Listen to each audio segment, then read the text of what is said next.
Good evening, I'm Bruce Frisco. Todd Battis is off tonight. It is Friday, January 23rd. This is CTV News.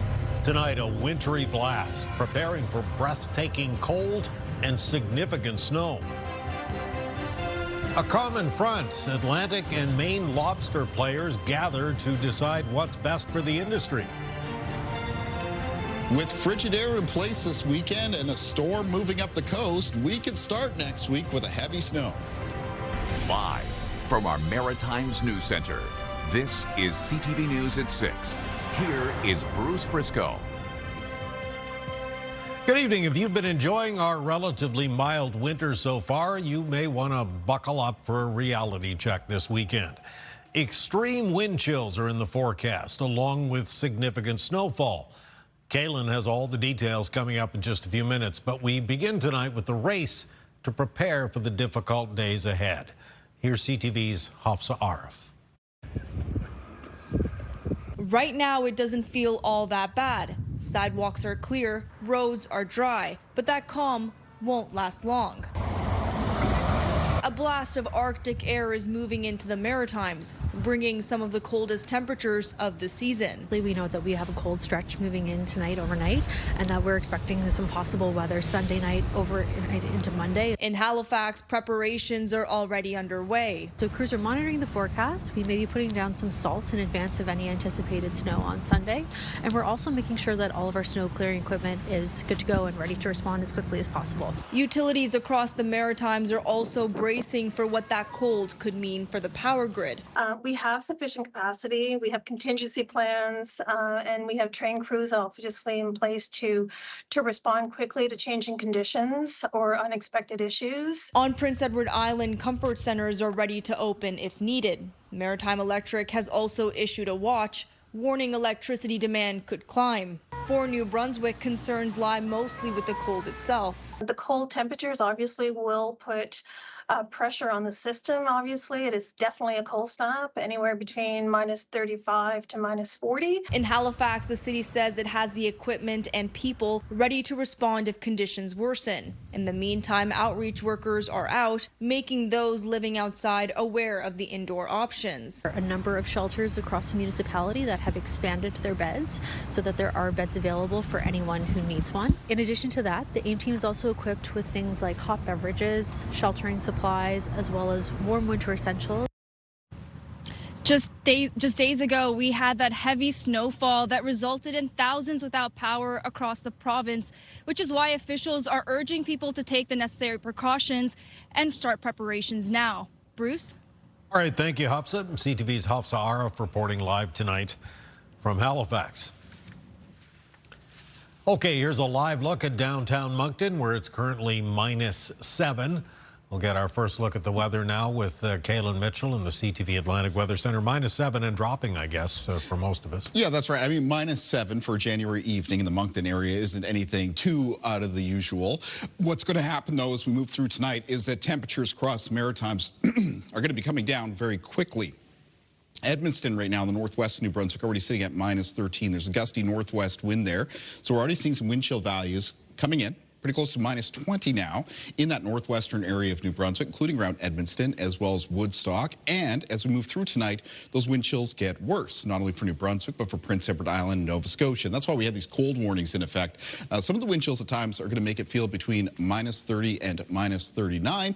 Why is that a concern? Because of the way our bodies heat and cool themselves. When the wind picks up and we've got this very cold air in place, there is actually an increased risk of frostbite to exposed skin. That really kicks in when the wind chill starts to make it feel -28 or colder, and that's when the risk starts to increase to about 30 minutes or less to exposed skin. You can see that's where we're headed with these wind chill values as we make our way through the late night hours and into the start of the day for tomorrow. There isn't much improvement in the wind chills during the day on Saturday because the winds remain on the blustery side, and similar wind chills are expected Saturday night and Sunday morning. Now, one other thing that this cold air does as it comes in over the ocean waters is it kicks up some flurries and a risk of some snow squalls. And there's a risk of some snow squalls developing tonight and for tomorrow for a few areas in particular, including the southwest of Nova Scotia, parts of Cape Breton, especially Inverness and Victoria counties, where a snow squall watch has been issued by Environment Canada. The risk of snow squalls there not only extends into Saturday, but potentially into Sunday morning. Some of the more intense squalls could produce 15 centimeters of snow.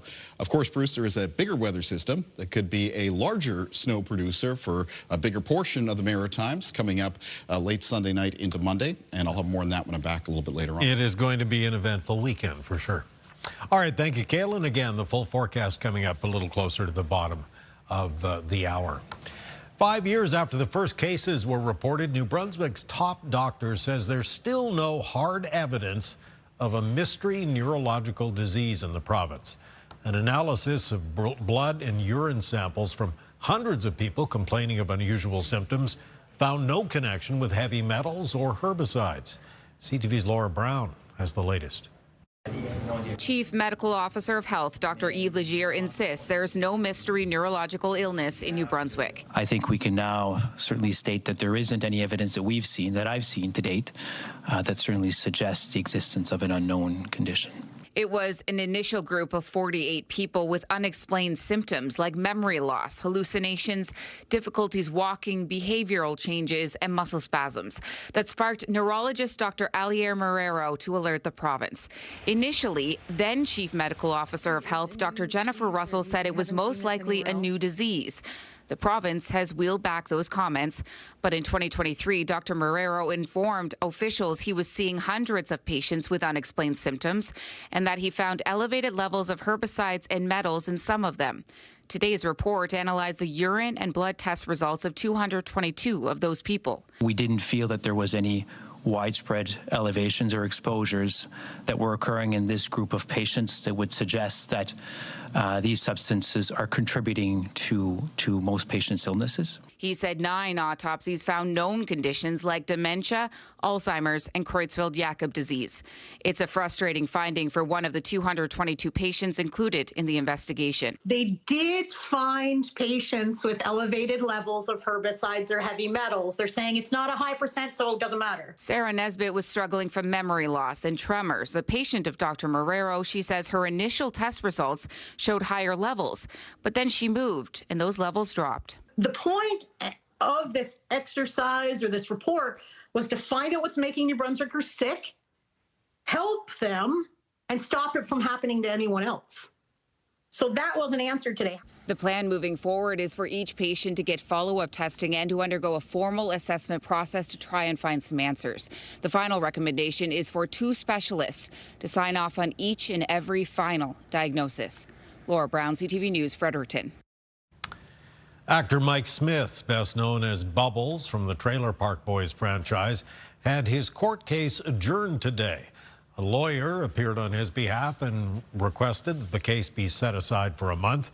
CTV's Callum Smith has been covering this for us. He joins us now live with the latest. Callum. That's right, Bruce. It was a brief court appearance only lasting about 1 minute this afternoon. Without elaborating, the defense said Smith has brought forward information to lawyers and that it needs to be investigated by police. The Trailer Park Boys actor was charged with a single count of sexual assault in October, following an allegation dating back to 2017 in Dartmouth. A no-contact order was previously granted by the court. So too was a publication ban preventing any information that would identify the female complainant. He was due for election and plea today, but the case was pushed back until late next month at the request of the defense. So what could be anticipated is potentially the accused entering his election and his plea at that time and potential trial dates set if that's the route that he chooses to go. Smith's first court date was in November. His lawyer right there previously told reporters this case is an allegation and won't be tried in the media, asking for privacy of everyone involved. Now, the Crown said at that time it's quite common for sexual assault charges to come out years after alleged incidents. Smith's next court date is February 26th. Bruce. All right. Thank you, Callum. CTV's Callum Smith reporting live tonight from our news center. Police in St. John investigating some unsettling allegations of sexual offenses at a seniors' care facility. The name has not been released, but police believe there are multiple victims and the suspect's identity is known. They say safeguards are now in place to protect the other residents, and families of the victims have been notified. The facility is said to be cooperating with that investigation. A home in Cape Breton was destroyed by fire last night. In Howie Centre, just outside of Sydney, shortly after 7:30 p.m. As you can see, the house is pretty much a total loss. Nobody was injured. Cape Breton Regional Police say the fire marshal's office is investigating, and the matter has not yet been referred to them. There's word tonight about the closure of a federally run experimental farm in Nepan that could have consequences for farmers across the region and, in fact, across the country. CTV's Jonathan McGuinness has those details. The president of Horticulture Nova Scotia has two things on her mind these days. One is preparing for the upcoming season. Oh, actually, the snow is kind of nice because it's hopefully going to help the water table a little bit. The other is the closure of the experimental farm in Nepan. As far as I understand, they're one of the only, if not the only, beef research stations in the Atlantic area. About a dozen people work there, providing invaluable research on things like beef cattle and improving the grass the animals forage on. Farmers just don't have time to do all of the research on their own, and so we need to rely on research farms for research so that we can implement that in our farms. Jordan Iemi says the closure is even more puzzling when you consider the push to buy local and buy Canadian, and with the Chinese market opening once again to Canadian beef. We need those research stations to do good work that you can't necessarily do on a farm, to be able to strengthen that industry. One of the biggest competitive advantage that Canada has in agri-food is that we see this mix between private sector research and public sector research, and the combination both really allowed farmers to succeed. While no official announcement has been made, a statement from Cumberland North Independent MLA Elizabeth Smith-McCrossin says the farm's closure is a done deal. Smith-McCrossin says, in part, yesterday's news was a gut punch for every employee and their families, and also all those that work in the agriculture world. Smith-McCrossin says the Nepan farm is one of 5 being closed down across the country by the federal government. More than 650 people are losing their jobs nationwide. Jonathan McGuinness, CTV News, Cambridge, Nova Scotia. American and Canadian politicians may not be getting along very well at the moment, but that does not seem to be the case in the lobster industry. In fact, industry voices from both sides of the border gathered in Moncton this week to talk trade, tariffs, and the future. CTV's Josh Smith was there. Moncton hosted this meeting of U.S. and Canadian lobster fishers, and despite uncertainty with trade between the two countries, fishers on both sides of the border say their day-to-day realities look similar. There's a lot more in common between the two countries and the lobster fishery than there are differences. David Thomas has been fishing lobster out of Maine for over 50 years. Nowadays, there's more of the same people involved in the processing and shipping industry. But other than that, we're all people in the end, all trying to make a living, all trying to get by. That sense of common ground echoed on this side of the border as well. It was really interesting to watch both our Canadian colleagues and our American colleagues sit and both identify that the free-flowing movement of fish and seafood, specifically lobster in this case, across the border was to the benefit for both nations. Beyond North America, the industry is also keeping a close eye on international markets. The tariff environment changes almost by the day, but we have the new China relief from the China tariffs coming up March 1st for at least to the end of the year. That's positive for the live sector especially. Industry leaders welcome China's tariff being lifted on live lobster. So whether you're a deckhand, whether you're a dealer, whether you're a captain, you're going to see more money in your pocket at the end of the day. But some in the industry say there's a level of concern about the future. We have two dominant markets where we have a lot of uncertainty. I mean, the Chinese deal that we've been talking about, and the Chinese have not committed to continuing it beyond the end of 2026. For fishers,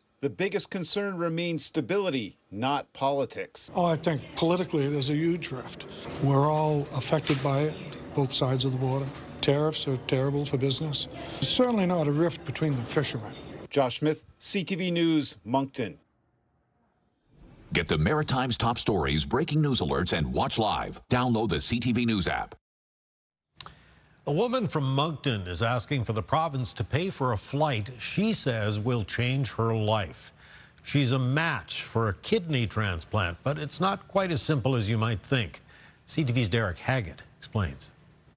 Stephanie Beers has finally been approved for a second chance at life, but she's hit a wall. The 44-year-old needs surgery that would see one kidney and the cells of the pancreas transfused through her liver. This is a life-saving transplant in more ways than one for me, because I've been diabetic since I was knee-high to a grasshopper, and it would completely change my life. Her kidneys failed 5 years ago, so 3 days a week she receives hemodialysis, an exhausting process. There's been other health issues, including 7 surgeries on her leg. Her case was eventually sent to Toronto General Hospital a few years ago. So I've been through every test under the sun. I've had them all done. Everything was good. This past December, she was approved, but she says the province won't pay for flights to Toronto for her and a companion. The day I got listed was the day they informed me that my travel to Ontario wouldn't be covered as if it would have been covered going to Montreal. She's now waiting for a match. The hospital in Toronto could call any time. She would have to get there within 24 hours. Last-minute flights could cost thousands. Her partner is working in the oil fields of northern Alberta, and she's not able to work. Despite the family's efforts, no one seems able to help. Even if I try to advocate, they're not going to listen to me. So it's hard for me to just stand by and watch and not be able to do anything. The province says in non-urgent situations when a patient can travel by commercial means, the air ambulance remains in New Brunswick for emergencies. Travel expenses are not covered by New Brunswick Medicare. All Stephanie Beers wants is an opportunity to have more time with her family. Derek Haggett, CTV News, Moncton. Thank you, Derek. Still ahead tonight, bundle up. Kaylin has all the details on the bitterly cold weather heading our way this weekend. And a little later, film critic Richard Krause will join us with a look at what's new in theaters. Coming up next, though, protecting pods. The work is being done to prevent North Atlantic right whales from getting injured as the calf population sees a bit of a boost. We've got the update coming up next.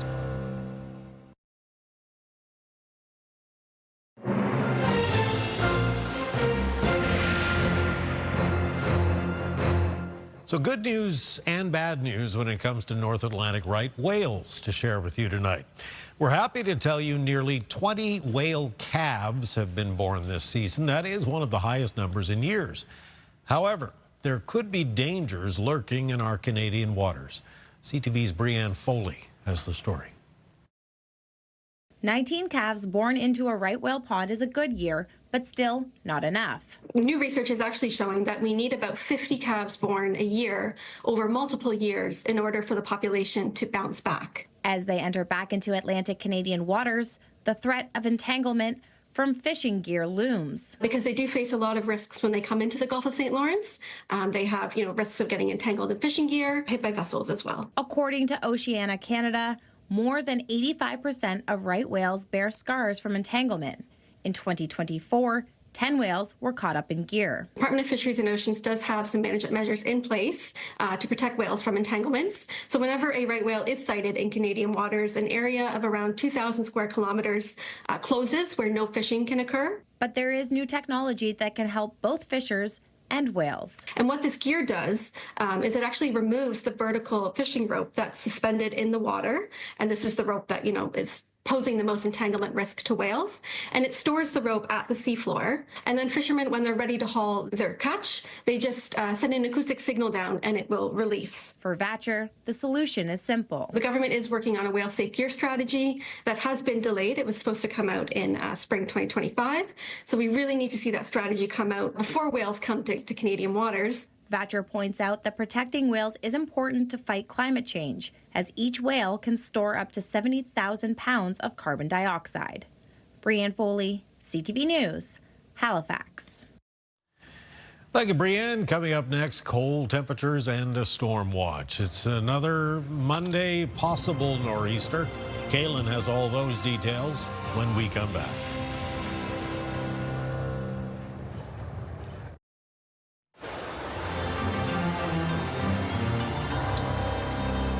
It was a chilly afternoon today over the fast-flowing Fall River in the Halifax area. It's pretty, but it is cool out there and getting colder by the minute, it seems to. Yeah.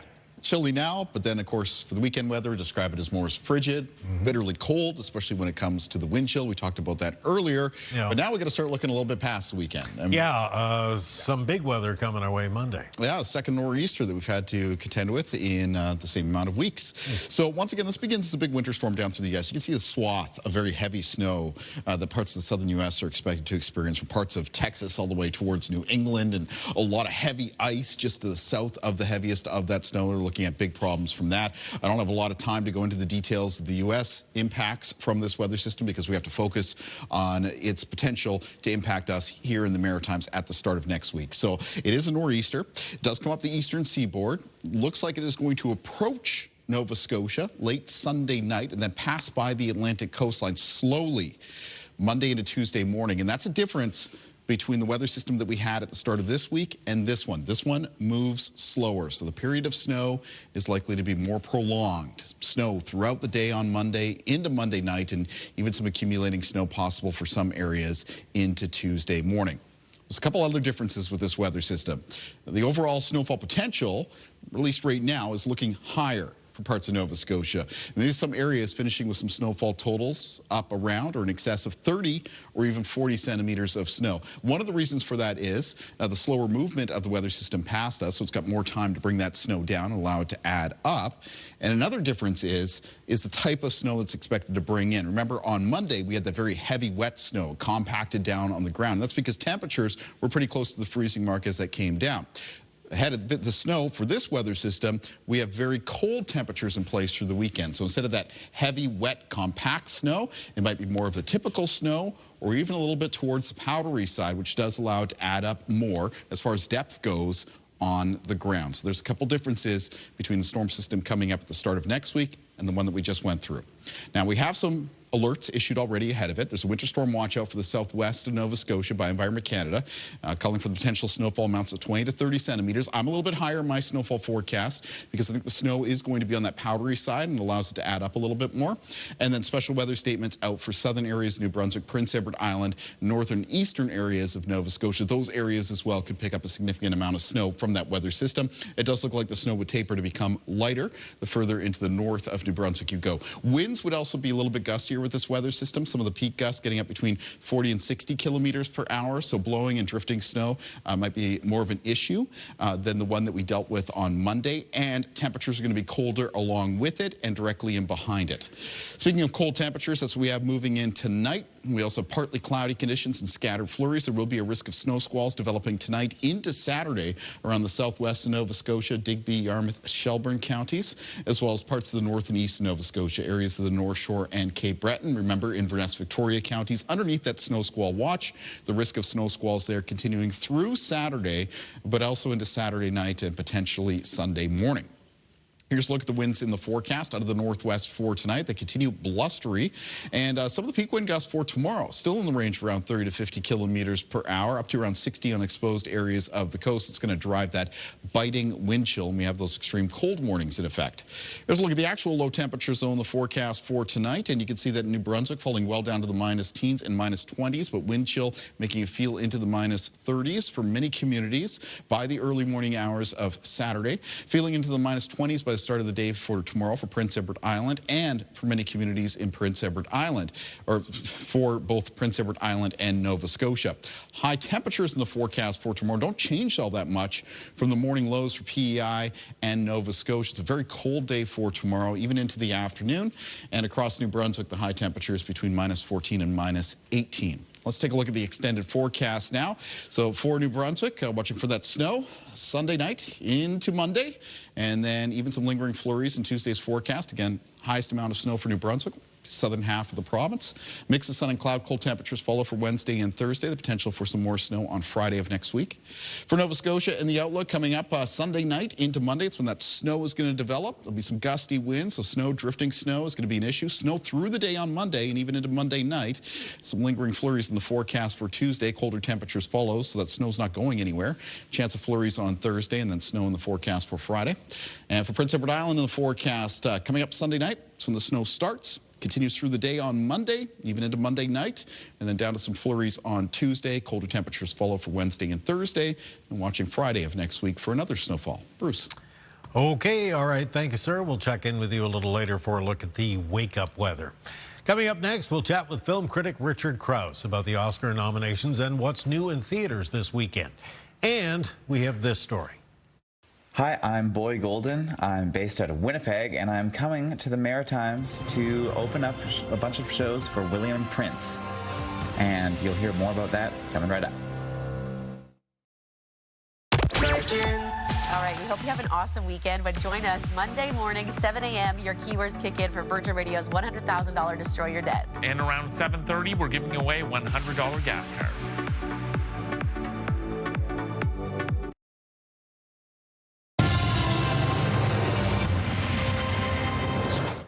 Friday night upon us again, and for lots of folks, that means it's a good night to head to the movies.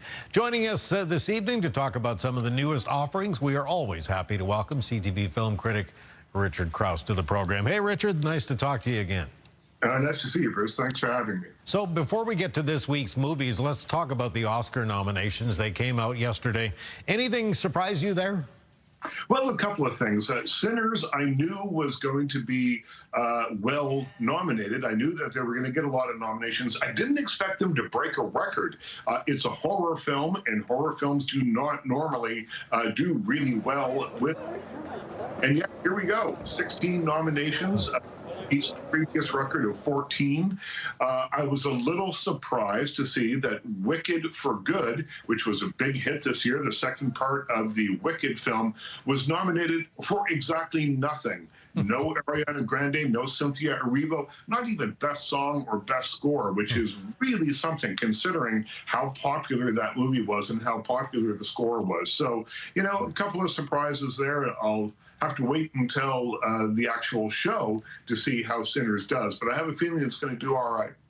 All right, so let's talk about what's new this week. First up, a brand new film called Mercy. Take a little look here. I shouldn't be here. I helped create the Mercy program. I'm proud to have sent the first suspect for trial here, and I will continue to send more until the message is received. Detective Raven, I know precisely who you are. Okay, so Chris Pratt in this one. It's set in the not-too-distant future. I guess this is obviously in an attempt to send us another warning about AI. Well, that's what you might think, but I'll tell you a couple of other things, and I'll get to that. So this is the story of a cop who is accused of murdering his wife. He's a hero cop. When this happens, he is being tried by an AI judge, an artificially intelligent judge, who gives 19 minutes to prove his innocence, and if he can't do it, he's going to be executed. That's the way AI works in the future. And so at the beginning of the movie, you think, okay, like all Hollywood movies now that mention AI, it's going to be anti-AI. It's going to be, oh, this will judge you, and then it will kill you. Sure. Then you get to the end of the movie, and they kind of flip-flop, which is just one of the problems with this film. It hits that mushy middle, can't make up its mind what it wants to be, and they take Chris Pratt, very charismatic actor, and they tie him to a chair. They strap him down for 99.9% of the runtime of the film, which means that he's doing a lot of eyebrow acting and not much else. It's a real charisma killer. So Mercy is a 1.5 out of 5-star movie for me. Okay. It will likely, unless something happens, make my worst of the year list. Oh, is that right? Okay. All right, coming up next, a poignant true story here based on a memoir from 2014. Let's take a look at H is for Hawk. When I call her, then you let her go. Good girl. I'm going to call you mate. Okay, so that's Claire Foy. She stars in this one. What did you think of it, Richard? This is based on a true story. It's Claire Foy, who we remember as Queen Elizabeth on The Crown. And she, when we first meet her, is very tight with her father, played by the great Irish actor Brendan Gleeson. They like to take long walks in the forest. They go birding. When he dies unexpectedly, she is thrown into grief. And to try and heal herself, she takes up falconry. She trains a hawk how to hunt and how to fly free and all those sorts of things. And in doing so, learns a great deal, not only about the hawk and falconry, but about herself as well. And so this is a movie that takes a little while to get where it's going. It's a little bit slow, but Claire Foy is a raw nerve. She really hits all the marks here that you need her to hit. And Brendan Gleeson, it just radiates warmth all the way through. So it's a 3 out of 5-star movie for me, and it's in theaters this week. And it's interesting because it's the kind of story that could only be true, right? Like if you wrote something like this, no one would buy it, but it really happened. Absolutely. It's stranger than fiction. So now to a psychological thriller of sorts. This is a Canadian film called Honey Bunch. Here's a preview. Diana! Everything is gonna go back to normal. It might just take a little more time. Get back! Okay, I am. So this one scored pretty high on Rotten Tomatoes. What did you think? Well, it's a 3 out of 5-star movie for me. It starts off odd and gets weirder as it makes its way through to its end credits. It's the story of a couple who have a terrible car accident. The woman in question is hurt terribly. Her memory is wiped. She's got physical problems afterwards. So her husband takes her for experimental treatment in this really remote location. And as she starts to regain her memory, she starts to regain some memories that are kind of disturbing about her life and her marriage. And then in the second half, it kind of becomes something else. And I will not tell you what, because I don't want to spoil it. I liked how kind of off-kilter this movie feels. I like that it has a real 70s kind of retro feel to it. And by the time you get to the very end of the movie, it's about love. It's about, devotion and the sacrifices that people will make for someone that they are devoted to. So, maybe exactly not a Valentine's Day movie, which is coming up in a few weeks. But, if you're someone who doesn't love Valentine's Day, maybe Honey Bunch is for you. That's right. All right, quick look at the final one here tonight. This is another Canadian thriller. It's called The Well. The alarm about the access to water around the world. Humanity's lifeblood, water, is increasingly at risk around the world due to vampiric overconsumption. Okay, so I read the summary, and I have to admit the plot seems a little confusing, a little convoluted. I don't know. What did you think? I like this movie well enough. It is a film about a world in which water is not drinkable by and large, and there's a family who has a well with fresh, pure water. When the filter breaks on that well, they have to leave the safety of their compound and go out into the world, and that's where they start to see what's really happening in the rest of the world. And this is a dystopian movie, so, post-apocalyptic, but it's not like Mad Max. There's no big action sequences and that sort of thing. A lot of character-based work with really interesting actors doing it. It's a 3 out of 5-star movie for me. It's called The Well, and it's in theaters now. Okay, I'll probably check it out when it hits Crave. Anyway, thank you, sir. Really appreciate it. Thanks for having me. CTV film critic Richard Krause joining us tonight from Toronto with his hits and misses in the movie theaters this week. Stay with us. We'll be right back.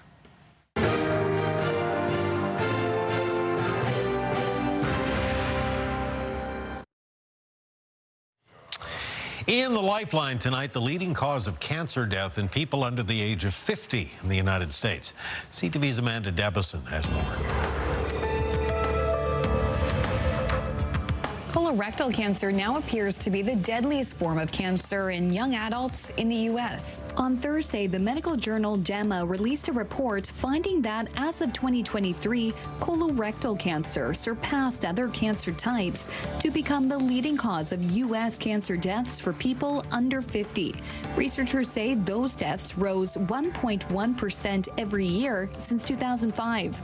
They found that overall, from 1990 through 2023, more than 1.2 million people died of cancer in the U.S. before age 50. The senior author of the study says scientists can't explain the increase. Finally, a new study in the journal NPJ Digital Medicine finds that AI chatbots like ChatGPT may sometimes give out false or misleading medical information. Researchers tested a variety of chatbots, including GPT, by asking questions that were logically flawed. For example, asking it to compare a brand name drug to its generic equivalent, which is literally the same medication. Instead of flagging the error, many chatbots simply went along with the request and gave out incorrect information nearly all of the time. Researchers say the risk can be reduced with better training and safeguards for the chatbots. With Health and Medical News, I'm Amanda Debison for the Lifeline.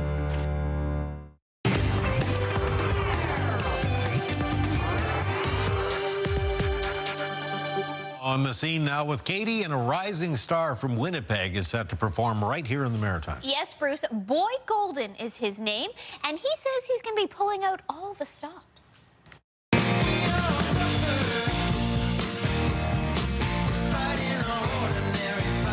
If his song Suffer has been stuck in your head, you're not alone. Boy Golden just had a #1 hit on Canadian alternative radio, and now he's bringing that sound to the Maritimes. I have a new album coming out in February, and I'm also going on a long tour, opening up for my good friend and collaborator, William Prince. I've only played in Halifax one time, and it was a really, really fun show at the Seahorse Tavern. Sold out, total blast, and so I'm quite excited to come back. Left me here alone to die. His forthcoming album is called Best of Our Possible Lives, and he says it's a level up. This album was a big step forward for me, sonically and everything. On this record, I worked with a great producer, great American/Canadian producer. His name is Robbie Lakritz, produced all the Bahamas records and Feist and Always. Did you mean to name all Maritimers? No, not on purpose, but that is true. That is funny, isn't it? On tour, he'll open for his friend and collaborator, Juno-winning artist William Prince. But he's not treating it like a warm-up. I'm bringing my whole band, so that's a 5-piece band. We try to make it have a little bit of everything, some of the older songs that people might know, and also the new songs off of this record. And we try to make it have like big highs and also like really nice cozy lows as well. Basically, when I'm opening for another artist, I try to pull out all the stops. I'm trying to get everybody to like me here, so I try to do every trick in the book. Boy Golden performs on March 12th in Halifax and March 15th in Moncton. My ideal situation, if you come to a Boy Golden show or you spend time listening to my records or something, I hope that it just inspires you to maybe go and write some music or write some poetry, or maybe just get inspired to go do something for yourself. Talented, I have to say, though, in that last shot, it looked a little like Lionel Richie. Just me. I love his vibe. Another cool thing is he's also a producer. So William Prince, who he's opening for, he also produced his album. Oh, is that right? Yeah, so lots of cool stuff there. Nice. Canada Post shining a spotlight on Canadian hip-hop for Black History Month. Yeah, this is awesome. They're doing it with new stamps. Let your backbone slide.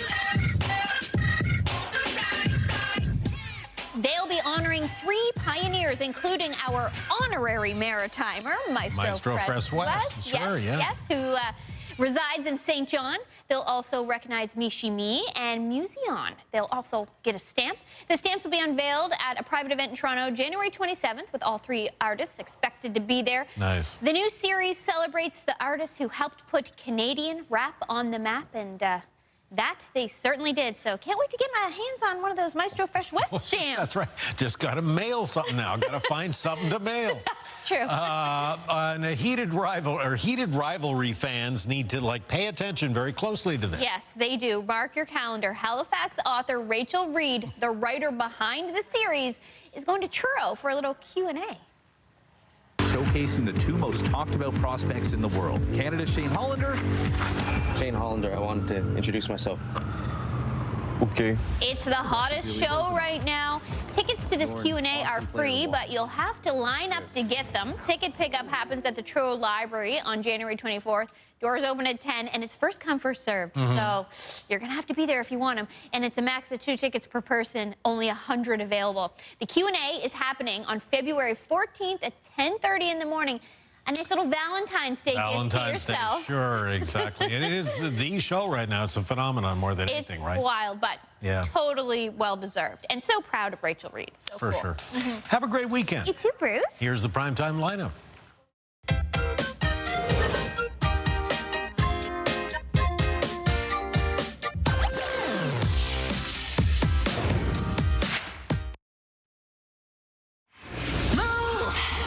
With Aaron and Peter. Weekdays at 7, you can win $1,000 with the $1,000 minute. 10 questions in 60 seconds to win, and you can get the answer to question number 10 on our podcast. On the markets, the Dow ended the week down 285 points, and Canadian retail sales were up 1.3% in November. That's over the previous month. BNN Bloomberg's Marella Fernandez has a breakdown of all the numbers tonight. Retail sales came in over $70 billion in November, with Canadians spending more for food and drinks. The end of a labor disruption in BC helped push sales of beer, wine, and liquor up over 14% month over month. Canadians also spent more on health and personal care products. Retail sales were up across 7 provinces, with Alberta leading in dollar amount of sales. Here are the closing numbers for the day. The Canadian dollar up to 73.01. West Texas Intermediate up $1.71 to 61.07. Western Canadian Select is down $1.55 to 43.88. And the TSX gained 142 points for a new record close.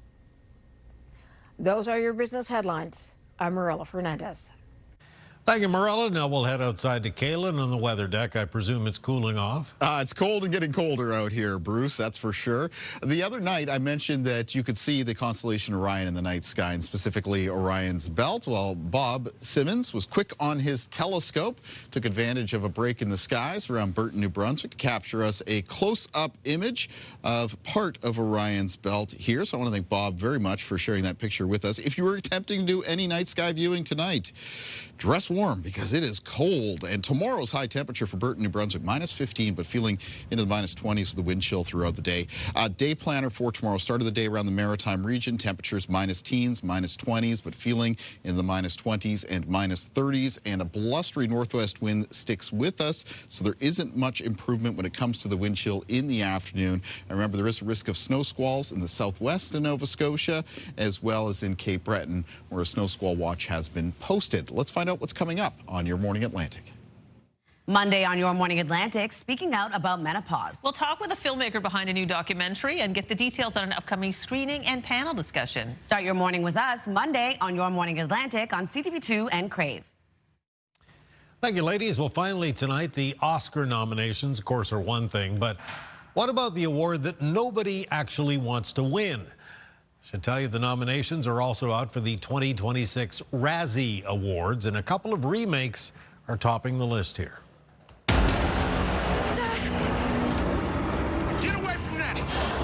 War of the Worlds, based on the classic novel by H.G. Wells, is tied for most nominations with 6 Razzies. That includes Worst Actor for the lead in that film, Ice Cube. Also with 6 nods, Disney's Snow White, including Worst Supporting Actor for, quote, all 7 artificial dwarfs. Hurry Up Tomorrow, starring The Weeknd and Jenna Ortega, not far behind with 5 Razzie nominations. The 46th Razzie Award winners will be announced on March 14th. That's the program for tonight. The rebroadcast begins in just a moment on CTV2 and, of course, CTVNewsAtlantic.ca updates around the clock. I'm Bruce Frisco in for Todd Battis. We leave you tonight with more than 1 million Lego bricks being used for the new Animal Superpowers display at the Discovery Center in Halifax.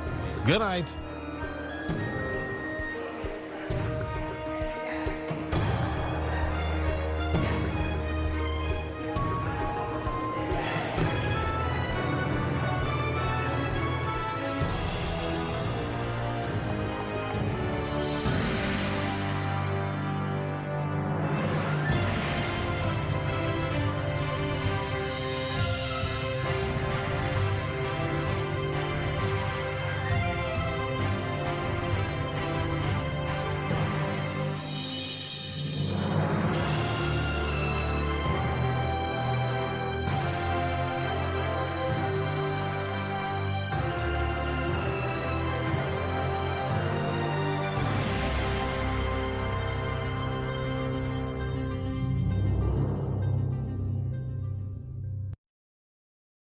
CTV News, the Maritime's #1 newscast. Watch live on Crave.